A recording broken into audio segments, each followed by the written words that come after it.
في منطق وموضوعيه غايبه بقى لها سنين طويله في بلدنا، وده امر مش مقبول نمشي بيه. في منطق مش مظبوط ومشي، وحاول التعبير ده عشان تحفظوه.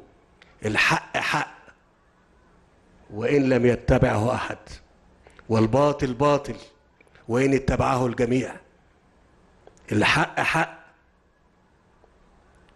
وإن ما كانش في حد بيمشي ورا الحق ده، والباطل باطل ولو كلنا مشينا ورا منه. واللي انتوا بتتكلموا عليه ده، انا برضو عشان برنامج اتكلمت على التجاوز، احنا عاملين حسابنا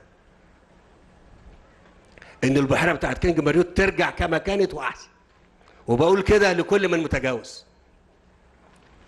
مش كده يا كامل؟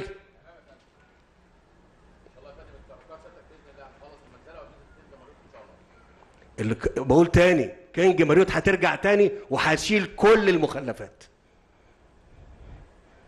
وهزيل كل اللي عمل حاجه. مش كده يا كامل ولا ايه؟ امتى؟ احنا باذن الله يا فندم في فبراير القادم هننقل سيادتك 5 كراكات من ال10 الجداد اللي عندنا، هيجوا سيادتك بحيره ملوزه مساك امارتك. لو سمحتم تسمعوا اللي انا بقول عليه ده، ما حدش يفكر والمفروض ان انا ما بقاش انا بس اللي شايل الهم كده. لا، ده كل مواطن في اسكندريه وكل مواطن في مصر ما يقبلش ابدا بالتعدي على مستقبل ولاده. ما تقبلوش التعدي على مستقبل ولادكم.